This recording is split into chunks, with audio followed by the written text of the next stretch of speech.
Multiple books पढ़ने से कुछ नहीं होता। मैंने सिर्फ़ 2 ही बुक्स पढ़ी हैं, टारगेट कि मुझे थोड़ा मोटिवेशन आता था कि वो जब कर सकते हैं पूरी रात बैठ के, तो मैं क्यों नहीं कर सकती? तो मैंने वहाँ से अपनी पढ़ाई स्टार्ट की और 4 घंटे, तो आपने लगभग कितने घंटे पढ़ाई करते थे नैन्सी? मतलब पहले प्री की तैयारी करनी है, मेंस के बाद में। बट मैं ये सोचती थी कि सिलेबस वही है, कंटेंट भी वही है, तो मतलब एक ही बार तैयारी कर लेती हूँ। तो मैंने किया है और मैंने तो अपने गोल को लगाया हुआ था रूम में चारों तरफ उसको सोते-जागते दिखती थी, मैं दिल्ली में हूँ, दिल्ली में जा अपनी काबिलियत पे भरोसा तू नहीं करेगा तो कौन करेगा? मंजिल तेरी है, सपने तेरे हैं, इसके लिए मेहनत तू नहीं करेगा तो कौन करेगा? डियर एस्पिरेंट, ये जो कोट मैंने आपके लिए किया है, इस कोट को प्रैक्टिकल लाइफ में जिन्होंने सच साबित कर दिखाया है, वो आपकी स्क्रीन के सामने है। और आज ये जो वीडियो जो मैं बना रहा हूँ आपके लिए, ये मैं डेडिकेट नॉर्शेट या जितने भी इंडिया में जो नर्सिंग ऑफिसर की जो तैयारी एस्पिरेंट कर रहे हैं, जे जो तैयारी कर रहे हैं, एग्ज़ाम देने वाले हैं या जिन्होंने एग्ज़ाम दिए हैं और फेल्योर का उन्होंने सामना किया है, उन सबके लिए मैं ये वीडियो डेडिकेट कर रहा हूँ। और इस वीडियो में ये जो आज के जो अपने गेस्ट जो आपको दिख रहे हैं, इन गेस्ट से मैं मिलाऊँगा और इन्होंने हाल ही में आयोजित नॉर्शेट 5.0 में एक बहुत अच्छी रैंक के साथ में और एम्स दिल्ली उनको जो है वो अलॉट हुआ है। तो आज हम बात करेंगे नैन्सी अरोड़ा से। ये नैन्सी अरोड़ा है और अब आज आपको ये बताएँगे, ये वीडियो जो है इसको लीड नैन्सी अरोड़ा ही करने वाली है, क्योंकि मेरी जो बातें आप सुनते रहते हैं और बातें जो सुनने की ज़रूरत है वो नैन्सी अरोड़ा की है, क्योंकि इन्होंने जो है एक्चुअली काम करके दिखाया है। और ये जो कोर्ट में मैंने बताया कि मेहनत तू नहीं करेगा तो कौन करेगा, तो ये मेहनत है वो नैन्सी अरोड़ा ने की है। और ज़्यादा आपका टाइम, मुझे पता है कि स्टडी का आपका टाइम चल रहा है, तो ज़्यादा टाइम नहीं लेते हुए हम जल्दी से इस वीडियो की शुरुआत करते हैं और आपके लिए यूज़फुल चीज़ें यहाँ से क्या निकल के आती है, वो हम यहाँ से डिलीवर करने की कोशिश करेंगे। नैन्सी, आपका बहुत-बहुत स्वागत है नर्सिंग फैक्ट्री नाम के इस यूट्यूब चैनल में।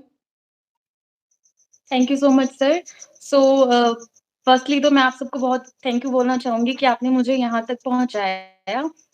सो I am Nancy Arora and मैंने अभी इस साल ही मार्च 2023 में अपना बीएससी नर्सिंग कंप्लीट किया है और मेरी प्रिपरेशन को कुछ ज़्यादा टाइम नहीं हुआ था। मैंने पिछले साल ही सितंबर से तो सबकी जर्नी का एक अलग तरीका होता है, सबका पढ़ने का तरीका एक अलग होता है। सो मतलब मैंने बहुत लोगों को सुना था ऐसा बोलते हुए मुझे बोलते थे लोग कि अभी तू फ्रेशर है, अभी तो मतलब एटलीस्ट तुम्हें 2-3 साल लग जाएँगे।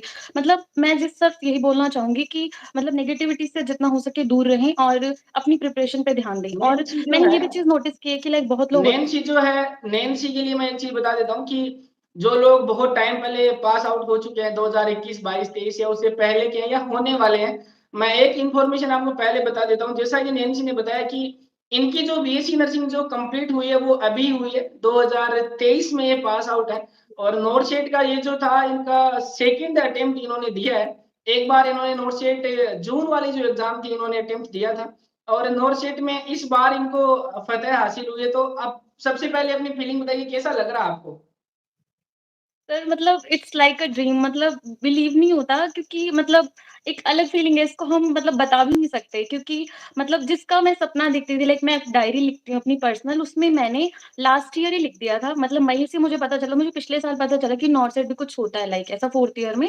तो मैंने 4th ईयर में ही उस चीज़ को मेंशन कर दिया था मतलब अपनी डायरी में कि मुझे एम्स में ही जाना है और वो भी दिल्ली में जाना है।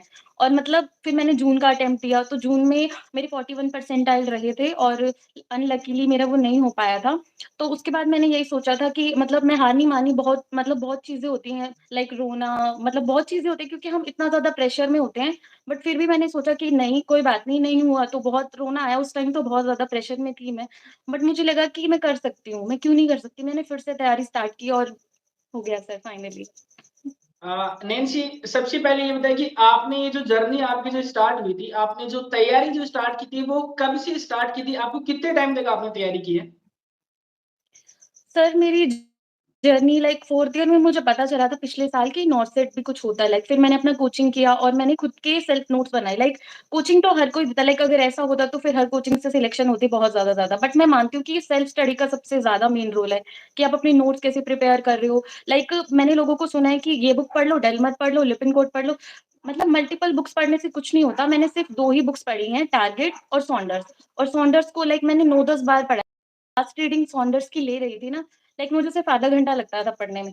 मैंने उसके सारे बॉक्सेस मतलब हर चीज़ पढ़ी है, तो एक ही बुक को पढ़ो बट मल्टीपल टाइम्स पढ़ो, ये मेरा मतलब सक्सेस आपने मंत्र है। स्टार्ट कब किया था? आपने कब सोचा था कि मुझे नोटशेड ही क्लियर करना है, मुझे एम्स में नर्सिंग ऑफिसर बनना है? ये सपना कब देखा और इसके लिए काम शुरू कब किया? और इन ये जो आपका जो ये जो फेज़ जो एक रहा है, इस फेज़ के बीच में कितना टाइम लगा? यानी कि आपने कब स्टार्ट किया था कि इतना टाइम से मुझे इस जर्नी में मुझे 6 महीने, 8 महीने, 1 साल, 2 साल कितना टाइम आपको लगा? और इसमें ऐसा नहीं है कि आपने जो बीएससी नर्सिंग में पढ़ाई की है, यानी जो आपने ऑफिशियल रूप से स्टडी स्टार्ट की है, वो आपको नहीं बताना, वो भी आपकी स्टडी थी, वो आपने उसी टाइम पे प्रिपरेशन शुरू कर दी थी। तो आपने एक्टिवली कॉम्पिटिशन एग्ज़ाम के लिए स्टार्टिंग प्रिपरेशन कब कब क स्टार्ट की थी आपने? सर मेरे फाइनल ईयर के एग्ज़ाम जनवरी में हुए थे और फ़ेब में मेरा रिज़ल्ट आया था। तो फ़ेब के बाद से मैंने अपनी प्रिपरेशन स्टार्ट कर दी थी। लाइक मैं पीजी में रहती थी, वहीं से अपना सारा खुद से सब कुछ करना एंड मतलब मैंने लाइब्रेरी जॉइन किया हुआ था। मैं सुबह जाती थी वहाँ पे और शाम को वहाँ से वापस आती थी। फिर मैंने नाइट की लाइब्रेरी जॉइन की, मेरे साथ साथ में मेरे यूपीएससी के बच्चे पढ़ाई कर रहे होते थे, तो उनको देख-देख के मुझे थोड़ा मोटिवेशन आता था कि वो जब कर सकते हैं पूरी रात बैठ के, तो मैं क्यों नहीं कर सकती? तो मैंने वहाँ से अपनी पढ़ाई स्टार्ट की और खुद से अपने नोट्स बनाए लाइक खुद से करती थी फिर मैं सब कुछ और मतलब मेन मेरा फ़रवरी के बाद से ही स्टार्ट हुआ। तो आप जो बता रहे हैं कि ये जो फ़ेज़ जो था, इसमें आप मतलब अमूमन ये सवाल रहते हैं कि नोट शीट क्लियर करने के लिए कितने घंटे में पढ़ना चाहिए? तैयारी कितने घंटे तक करनी चाहिए? तो आपने लगभग कितना टाइम निकाला होगा? ये एक फिनोमिना रहता है कि सब लोग सोचते हैं कि इतने घंटे करने से नोट शीट सिलेक्शन हो जाता है, 6 घंटे, 8 घंटे, 10 घंटे, 2 घंटे, 4 घंटे। तो आपने लगभग कितने घंटे पढ़ाई करते थे नैन्सी? सर लाइक सबका कैलिबर, सबका पोटेंशियल अलग-अलग होता है। लाइक कुछ लोग बोलते हैं कि 18 घंटे पढ़ना है, कुछ लोग बोलते हैं ऐसे मतलब मेरा ऐसा था कि मेरे बेसिक्स पहले से क्लियर थे। मैं 4 ईयर जब तक मैंने बीएससी किया, मैं वहाँ पे टॉपर थी और मतलब मेरे बेसिक्स पहले से क्लियर थे, तो मुझे एक ही चीज़ था कि मुझे करना है तो दिल जान लगा के करना है मतलब टाइम पास करूँगी तो कभी नहीं होगा, पर अगर दिल से करूँगी तो पहली बार में निकल जाएगा। बट अनलकीली वो जून में नहीं हुआ। मेरा गोल मेनली सितंबर का ही था। मुझे सितंबर के अकॉर्डिंग ही मैंने खुद को प्रिपेयर किया हुआ था कि इस मंथ में मुझे ये करना है, ये करना है और लाइक दिन के मैं 10 घंटे ही देती थी, उससे ज़्यादा नहीं मतलब हर एक का होता है ना कि इतना करना है बस। मतलब घंटे डिपेंड नहीं करते, क्वालिटी डिपेंड करता है आप क्या पढ़ रहे हो। लाइक डायरेक्शन आपकी कोई और है, आपका वो पूछ कुछ और रहा है, आप पढ़ते कुछ और हो, ऐसा नहीं होना चाहिए। लाइक उसके अकॉर्डिंग ही पढ़ना है कि उन्होंने वो क्या तुमसे पूछ रहा है और क्या तुम्हें पढ़ना है, वो चीज़ क्लियर होनी चाहिए बहुत। तो डियर एस्पिरेंट 2 इम्पोर्टेंट चीज़ें आपके लिए निकल चुकी हैं। पहला परिणाम आपको मिल चुका है कि पहली चीज़ ये है कि कितने घंटे पढ़ना चाहिए। तो नैन्सी ने ये बोला कि घंटे कितने पढ़ते हैं वो मैटर नहीं करता। आप अपना टाइम यूटिलाइज़ कितना करते हैं, गलत जगह पे टाइम वेस्ट कितना कम करते हैं, टाइम की वैल्यू आप कितनी समझते हैं, वो है। और स्टूडेंट लाइफ में घंटे पढ़ने वाला मेरे हिसाब से तो कोई सीन होता नहीं है। आपके पास में पढ़ाई के अलावा और सोने के अलावा कोई काम नहीं होता। 2 इम्पोर्टेंट काम आपको भरपूर नींद लेनी चाहिए और नींद इसलिए लेनी चाहिए कि आपकी मेंटल हेल्थ बहुत अच्छी रहती है उससे। और नींद के अलावा जो काम है वो सिर्फ़ पढ़ाई का आपका रूटीन जो एक्टिविटी है उसके अलावा। तो पढ़ाई के घंटे के हिसाब से रेंसी का मानना यही है कि आप अपना टाइम वेस्ट ना करें, जितना टाइम मिले पढ़ाई में लगाएँ। और दूसरी जो इम्पोर्टेंट चीज़ ये थी कि जो लोग बोलते हैं कि किताबें कौन-सी पढ़ें, 10 टाइप की किताबें ले आते हैं। मेरा भी यही सेम मानना है और नैन्सी से तो आपने सुना ही है कि एक किताब को 4 बार पढ़ना बेटर है, 4 किताबें पढ़ने से अच्छा है। कि आप 4 किताबें लेके आ रहे हैं, उससे अच्छा है कि एक किताब को 4 बार पढ़ लीजिए और हर बार जितनी बार आप उसका रिवाइज़ करेंगे, आपको हर बार कुछ न कुछ नया उसमें देखने को मिलेगा। तो ये 2 चीज़ें निकल के आई थी। अब नेक्स्ट सवाल मेरा ये है कि आपने जब भी नोटशीट जून वाली एग्ज़ाम दी थी, आप बोल रहे हैं कि मैं प्रिपेयर नहीं थी उस चीज़ के लिए। तो आपका आपको कहाँ दिक्कतें आई? उस नोटशीट में क्रैक नहीं होने का मेन इश्यू क्या था आपके लिए? क्या प्रॉब्लम्स क्या आई थी कि आप नहीं कर पाए? आपके लिए चैलेंजेस क्या चैलेंजेस थे उस टाइम पे? सर मेन ये होता है ना कि लाइक हम अभी पास आउट हुए और हमें इतना नहीं पता होता लाइक कैसे एग्जाम होता है, नॉर्सेट क्या चीज़ होती है और गाइडेंस की सबसे ज़्यादा कमी होती है। लाइक हमारे आपको पता है कि कोई इतना गाइड नहीं करता और अवेयरनेस की बहुत ज़्यादा नीड भी है इस टाइम पे। तो मैंने जब एग्ज़ाम अटेम्प्ट किया मुझे नहीं पता था कितना कैसे अटेम्प्ट करना है लाइक उसमें मेरा ओवर अटेम्प्ट हो गया 176 क्वेश्चन मैं अटेम्प्ट कराई तो वो शायद नेगेटिव ज़्यादा हो गया और एक्यूरेसी में मेंटेन नहीं कर पाई। तो मैंने इस बार सोचा था कि अपनी एक्यूरेसी पे काम करना और एक्यूरेसी कैसे हमारी अच्छी हो सकती है लाइक हमारी थ्योरी अच्छी होनी चाहिए बहुत ज़्यादा। मैंने अपनी थ्योरी को पता नहीं कितनी बार रिवाइज़ किया, मेरे नोट्स मैं दिखाऊँगी ना मतलब बहुत ज़्यादा बार मैंने नोट्स पढ़े हैं सबसे ज़्यादा मतलब क्वेश्चन भी निकालो बट थ्योरी सबसे ज़्यादा स्ट्रॉन्ग होनी चाहिए। अगर थ्योरी स्ट्रॉन्ग है तो क्वेश्चन अपने आप निकल जाते हैं। तो मैंने अपनी थ्योरी पे बहुत ज़्यादा वर्क किया था। तो नैन्सी का मानना ये है, इन्होंने 2 चीज़ बताई हैं। एक चीज़ ये बताई कि किसी भी एग्ज़ाम को क्रैक करने के लिए सबसे पहले आपके पास में एक ब्लूप्रिंट होना चाहिए, रोड मैप होना चाहिए, आपके पास में एक गाइड करने वाला आपके पास में चाहिए, वो मेंटरशिप आपके पास होगी तो वो बहुत आपके लिए हेल्पफुल होती है। तो कोई भी जिसने नॉर्सेट एग्ज़ाम क्रैक किए या जिसको आप आइडियल मानते हैं, वहाँ से आप अवेयरनेस ले सकते हैं, उनको पूछ सकते हैं डियर एस्पिरेंट अगर आपको कुछ नहीं समझ में आता है कि क्या करें, क्या पढ़ें, क्या छोड़ें, वहाँ से आप अवेयरनेस लीजिए। और दूसरी चीज़ ये है कि कंटेंट फ़ोकस कीजिए, थ्योरी अच्छी पढ़िए और एमसीक्यूज़ की प्रैक्टिस अच्छी कीजिए। तो 2 इम्पोर्टेंट चीज़ें ये हैं कि अवेयरनेस प्रॉपर गाइडेंस आप रखिए और काम करते रहिए अपने आप पे। एक्चुअली क्या होता है कि बहाने हम अपने आप से बनाते रहते हैं। मेन चीज़ ये है कि हुँ। एक्चुअली क्या होता है कि जैसे हमें पता है कि हम गलत कर रहे हैं। एक्चुअली कभी-कभी ये होता है कि हम लोग पढ़ते रहते हैं और किसी दोस्त का फ़ोन आ गया और फिर पता चल रहा है कि यार पार्टी करने चलते हैं बाहर। या कहीं की बर्थडे मनाने जा रहे हैं। आपका मन है कि आप पढ़ रहे हैं पर आप उधर भी डिस्ट्रैक्ट हो रहे हैं। फिर आप सोच रहे हैं कि यार 2 घंटे की तो बात है मैं जाके आ जाता हूँ। 2 घंटे आप जहाँ तक जाते हैं तो उसमें कोई इश्यू नहीं है, 2 घंटे आपने प्रॉपर शेड्यूल बनाया, 2 घंटे आप जाके आ सकते हैं। पर पता चल रहा है कि आप रात को बर्थडे पार्टी में गए हैं और दूसरे दिन पूरी रात उधर रुके हुए हैं। आपकी किताबों का कोई ठिकाना नहीं है और दूसरे दिन शाम को आ रहे हैं और फिर आके आप ये सोच रहे हैं कि यार आज तो मैं थका हुआ हूँ और फिर कल से मैं स्टार्ट करता हूँ वापिस से। तो ये कहानी है तो एक अपना डिसिप्लिन आपका सबसे इम्पोर्टेंट चीज़ है। जितना डिसिप्लिन रहोगे तो सरस्वती माँ, भगवान भी आपके ऊपर आशीर्वाद देता है। किस्मत उन्हीं का साथ देती है जो वाक़ई में उस चीज़ के काबिल जो होते हैं या मेहनत करते हैं। तो प्रॉपर गाइडेंस है प्रॉपर सोर्स ऑफ स्टडी है और अपने आप को डिसिप्लिन बनाए रखना इन्होंने ये बताया। तो ये तो आपने बता दिया। अब जो नोरशेट जून वाली जो नोरशेट थी, उसके और अभी जो आपने नोटशीट दी 5.0 इन दोनों के बीच में क्या फेज आपका रहा और उस टाइम पे आपने प्री और मेंस की एग्जाम को कैसे हैंडल किया क्योंकि ये एक नया फिनोमेना था और कुछ बच्चे ऐसे ही बोलते हैं कि यार देखिए अगर एग्जाम आप दे रहे हैं तो कंटेंट तो वही रहना है एग्जाम का पैटर्न बदला है ना एग्जाम का पैटर्न बदला है कंटेंट तो वही रहना है तो आपने कैसे डील किया कि एग्जाम जून में जो हुई थी उसका एक पेपर हुआ था और अभी जो नया जो फिनोमेना है उसमें 2 पेपर आपके हुए तो इन चीजों को कैसे हैंडल किया आपने लाइक सर मैंने बहुत बच्चों को सुना था ऐसा बोलते हुए लाइक जो मुझसे सीनियर है, मुझसे पहले से प्रिपरेशन कर रहे हैं, उन्होंने मुझे बोला था कि प्री से पहले ही मतलब अपना सारा थ्योरी, अपने सारे क्वेश्चन, मोस्टली टारगेट बहुत अच्छे से निकाल लिया था। तो मतलब मल्टीपल टाइम मैंने सॉन्डर्स को पढ़ लिया था, मेरी थ्योरी बहुत ज़्यादा अच्छी थी उस टाइम से ही, तो मैंने सबसे ज़्यादा अपनी थ्योरी पे फ़ोकस किया था। तो मुझे ये था कि प्री की तैयारी करूँगी तो मेंस की खुद हो जाएगी और यू डोंट बिलीव कि मतलब जब प्री और मेंस के एग्ज़ाम का टाइम था, उस ड्यूरेशन में मेरा ट्रिपल सी का भी एग्ज़ाम था। मेरे 2 दिन वहाँ पे वेस्ट हो रहे थे डायरेक्ट। मुझे जाना था और एग्ज़ाम देके आना था और बाय गॉड ग्रेस मेरा वो भी क्लियर हो गया ट्रिपल सी भी। 2 दिन मुझे कंप्यूटर की तैयारी करनी पड़ी, तो वो भी क्लियर हो गया। तो मुझे पता था कि प्री की तैयारी करूँगी तो मेंस खुद से निकल जाएगा और एक्यूरेसी पे सबसे ज़्यादा फ़ोकस करना होता है। लाइक एक्यूरेसी पे आपने फोकस किया और प्री और मेंस के लिए कुछ अलग पढ़ा या स्ट्रेटेजी सेम होती है बस माइंडसेट चेंज रखना पड़ता है आपका क्या इस बात पे क्या कहना है सर एक्चुअली ये था कि उसमें टाइम ज़्यादा दिया और सिनेरियो बेस्ड क्वेश्चन पे मैंने ज़्यादा फ़ोकस किया और मैं देख रही हूँ कि सर लाइक रैट रेस चल रही है, लाइक सब बोलते हैं डेलमर पढ़ लो, हाँ, ये पढ़ लो। इसमें से क्वेश्चन लाइक अभी आपने देखा होगा कितनी ज़्यादा एक पीडीएफ वायरल हो रही है, तो सब उसके पीछे भाग रहे हैं। लाइक ऐसे नहीं करना कि अब ये आ गया तो इसको पढ़ लो।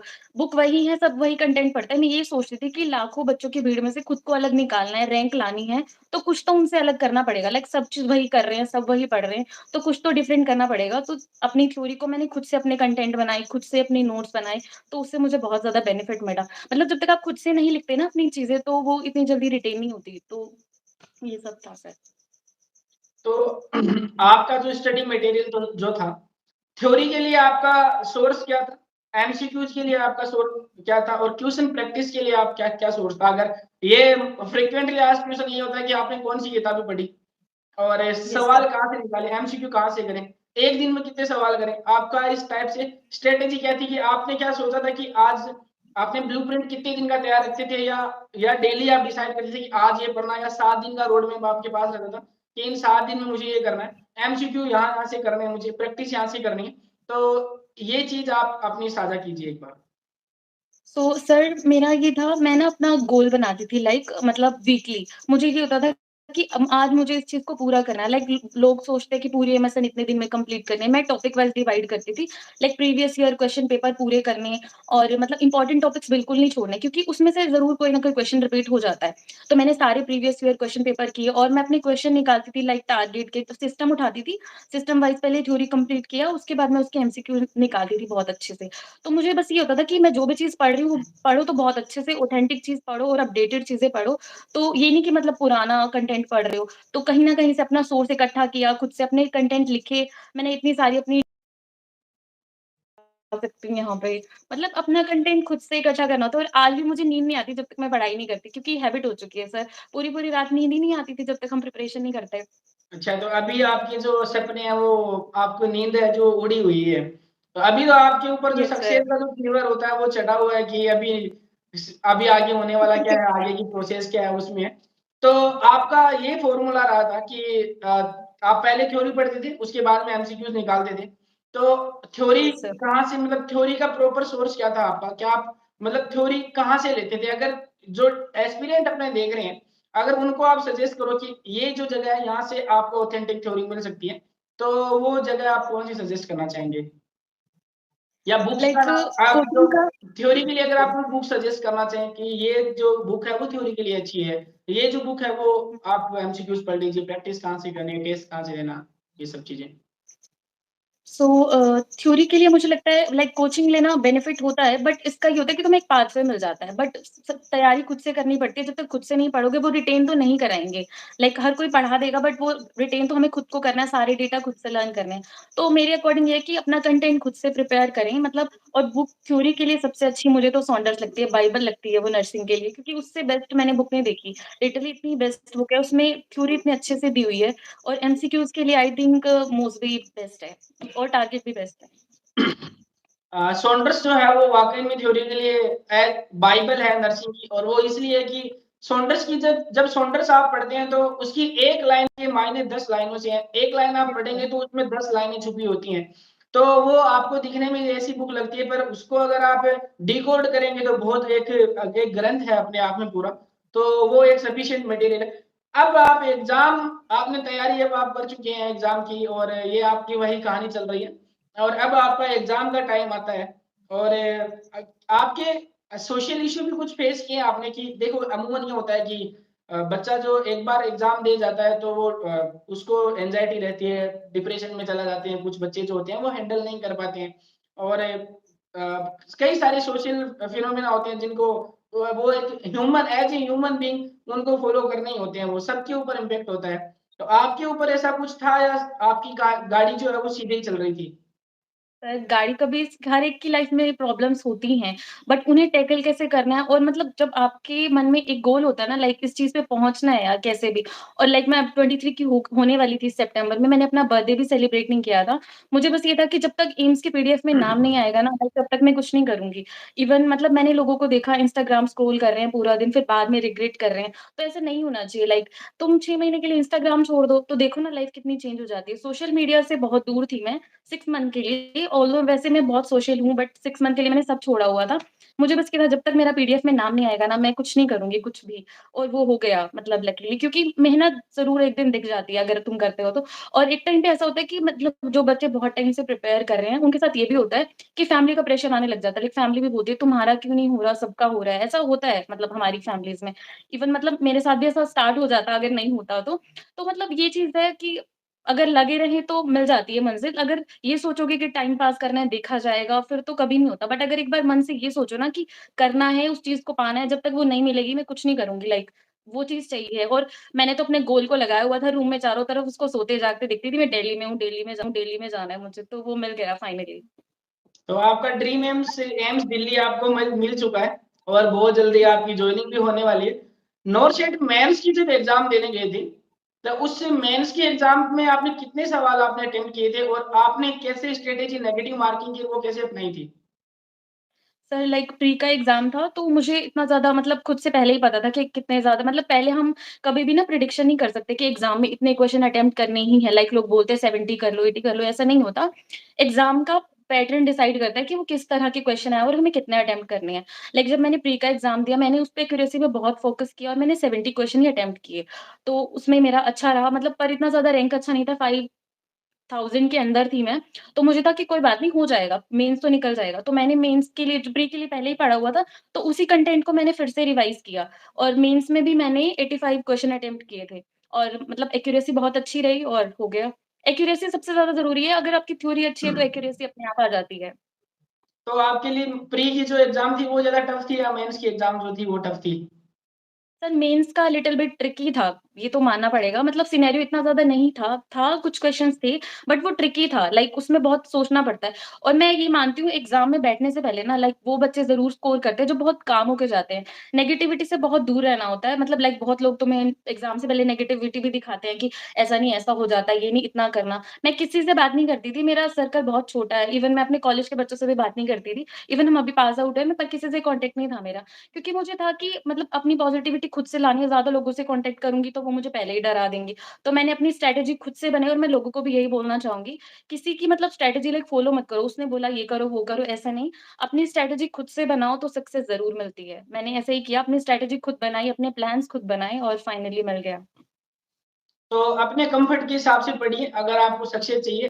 डियर एस्पिरेंट दूसरी चीज़ ये कि इन्होंने बताया कि मेंस का जो पेपर था वो ट्रिकी था और फिर भी प्री से ज़्यादा इनका अच्छा स्कोर रहा और इसका ये एक इस चीज़ का एग्ज़ाम्पल है कि आपने थ्योरी अच्छी सी पढ़ी है। थ्योरी अच्छी पढ़ोगे, सवाल कैसे भी आएँगे, ट्रिकी आएँगे, आप कर लोगे और क्वेश्चन प्रैक्टिस अगर आपकी अच्छी होगी, तो उस चीज़ में आपका डेफिनिटली आपको सक्सेस मिलनी ही मिलनी है।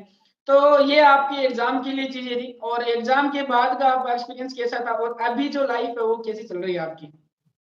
सो सर रिज़ल्ट आया हमारा शाम को, जैसे ही मैंने देखा मतलब पीडीएफ में नाम, मुझे यकीन नहीं हो आप रहा था, घर पे थे लिटरली उस हम टाइम पे? जी घर सर, पे मैं थे घर जब पे ही रिज़ल्ट थी। आया? मैं प्रिपरेशन अपने घर से ही तो कर रही हूँ, मतलब घर वालों को बताया आपने पहले कि मेरा रिज़ल्ट आ चुका है या पहले आपने देखा फिर घर वालों को बताया? पहले मैंने ही देखा, लाइक फिर मैंने अपने पापा को फ़ोन किया, मतलब वो फार्मासिस्ट है, तो मैंने उन्हें फ़ोन किया वहाँ से कि पापा ऐसा-ऐसा हो गया, रिज़ल्ट आ गया। लाइक वो तभी आगे मम्मा को बताया और मैं रो रही थी बहुत ज़्यादा, मतलब आधा घंटा तो मेरा रोना नहीं बंद हुआ, क्योंकि मेहनत की होती है ना जिसने, वो पूरी रात जागा होता है। लाइक मेरे पेरेंट्स को पता है, लाइक वो मेरी बुक्स बंद करते थे, रात को 4 बजे मैं सोती हूँ सुबह, तो वो मुझे बुक बंद करते थे, मैं फिर से आधे घंटे बाद उनके सोने के बाद फिर से खोल लेती थी। लाइक मुझे ये था कि मुझे पता है कितनी मेहनत चाहिए अभी और।